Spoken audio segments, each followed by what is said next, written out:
If you're uploading content regularly and you're still not going viral, I hate to break it to you, but it's not the algorithm, it's your videos. But luckily, I'm gonna show you how to fix it. What's up, I'm Matt Stefanina. I have over 14 million subscribers on my main channel, as well as 3 million on my second channel and 2.9 million on my third channel. So I've done this multiple times, and after making every mistake in the book and making thousands of videos, I've learned all the things not to do. So I'm gonna help you fast track through the BS and get to why your videos actually aren't performing the way that you want and what you can do to start going viral. The first thing we need to do is debunk a few myths that are mentally holding you back from going viral. The first one being, it's the algorithm's fault. It's not. If you make great content, it will rise to the top. The second is, I need better gear. If I just had that camera, this lighting setup, then my content would go viral. Wrong. Some of my most viral videos were made from a phone sitting on the ground against a water bottle. It has nothing to do with your gear. Although I will say, having some microphones so you have great audio is a plus. And the last one is, maybe I'm just not meant to go viral. If only I were better looking, or I was better at this skill, or I had more expertise. And there's never been an easier time for normal people to go viral than in today's YouTube. Because the truth is, people don't want to just hear from celebrities or experts anymore. They want to hear from real people that are experiencing real things and are at all levels of the journey. Maybe you just started out and you're taking people along the ride with you. Or maybe you're at an intermediate level and you remember what it was like to be at that beginner level just a few months ago. So what I want you to do is dispel these myths, eliminate them from your mind, and find that confidence inside you that you have a story to tell, you have something to offer and to share. And if you can really start to feel that and harness that energy, it's gonna come across to your viewer. All right, so now that we got our head right, let's talk about the 3 reasons your videos are not going viral, and then we'll get to how to fix it. The first one is that your hook just isn't strong enough. You have to remember, when people are coming across a thumbnail, or maybe they're on YouTube Shorts and they're swiping, they don't know who you are. So all you have is a split second where they see your thumbnail and your title, or if it's on Shorts, 1 to 2 seconds where they're swiping, they're like, am I gonna watch this? That's all you get. And so your packaging for your videos has to be so good. For example, one of my older channels teaches people how to dance. And I used to make tutorials and I would say, how to dance like Michael Jackson. And I would make this thumbnail of Michael Jackson and me doing a move, and I would put it up and it wouldn't get any views. And I'd be like, I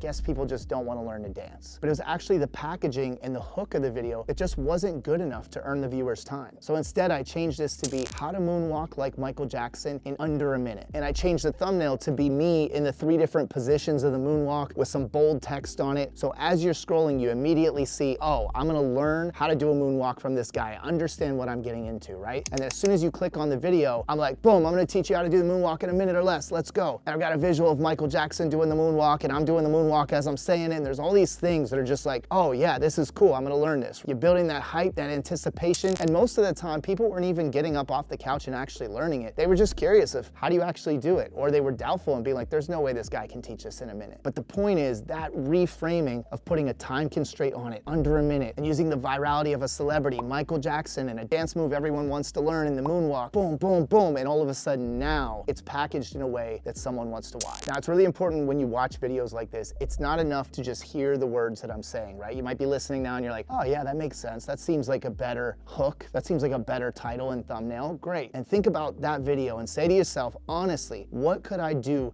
to make that better? Could I add a time constraint? Could I add a trendy topic or a celebrity name? Could I phrase it in a way that adds more urgency? Now, if you want to go deeper into hooks, I have an entire video where I reveal my top 3 hooks that help me get over 100 million views. And I also have a freebie where you can download and get 20 of my top hooks. Both those links are in the description, but let's keep this video moving and go on to number 2, which is your story arcs fall fast. So say you got someone to click on your video and stay past the first 10 seconds. Congratulations, that's the hardest part. But remember, YouTube is all about watch time. So retention is key. And watch time is what percentage of a video does your viewer watch. So it's not enough to just set this really great hook, this really high expectation, and then go into a bunch of boring storytelling that doesn't have these ups and downs. Throughout your video, you need to keep adding new hooks, new buildups and escalations that keep your audience's attention. Even in this video, I told you that I know the reasons that you're probably not getting views, and I know them because I went through it. But I was able to get to the other side, and I'm I'm gonna help you do it. But first, we have to uncover the myths. Then we have to go through the problems. Then we can get to how to fix them. And then throughout, I'm giving you numbered lists. I'm giving you specific things that you can actually take action on. And then in the edit, I'm gonna really trim it down and I'm gonna ask myself, does this part add value or can I omit that? And if I can take it out, I'm gonna save you as much time as possible and get you this information as quickly as I can. Because remember, it's much better to have someone watch 100% of a 3-minute video than 20% of a 10-minute video. And number 3 is you're not delivering enough value. So often YouTubers wanna talk about their story and their accomplishment, and they think that they're adding value, but what they're really doing is stroking their own ego or adding a lot of fluff. And this was a mistake that I made. I thought that when I taught someone how to dance, they wanted to know the details of every position and how to do the move properly and how to make your wave super clean. They just wanted to learn the move well enough that they could go do it at a party and have fun. Or bust it out at their wedding and have their family go, hey, great dance move, right? And as soon as I removed my ego from it and started teaching beginner dancers, I started teaching things in 60 seconds or less. All of a sudden, I was much better aligned with what my viewer was actually looking for. So a really good way to fix this one is go ask your friends, what do you like about this video? Would you click on this? And make sure that they're not just gassing you up. Like, find friends that'll actually be honest with you. And they might say, yeah, you know, it's really cool, but I don't quite understand this part, or the title's not really gripping me.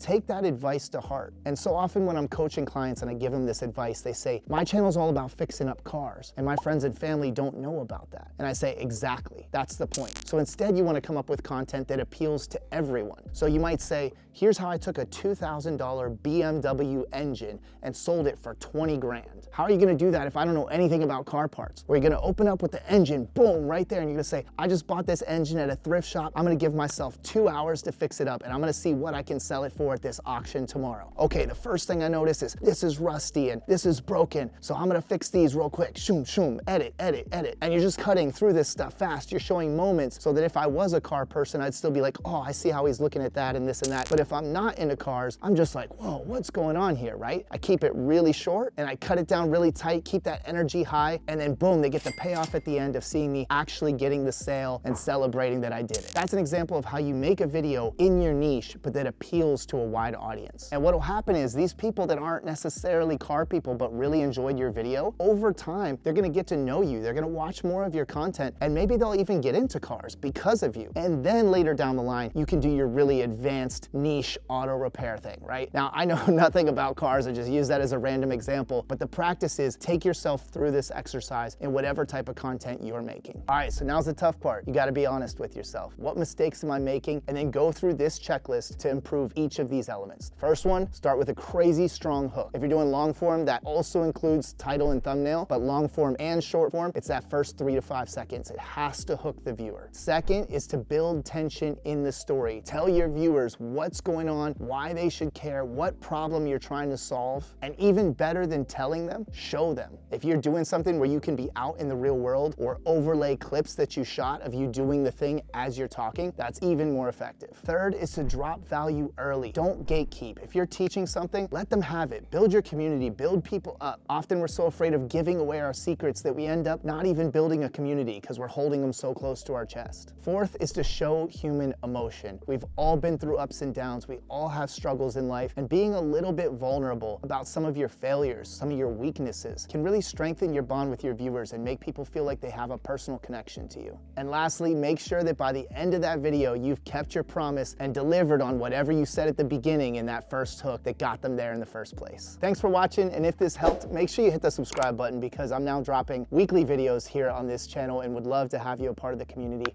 I'll see you on the next one.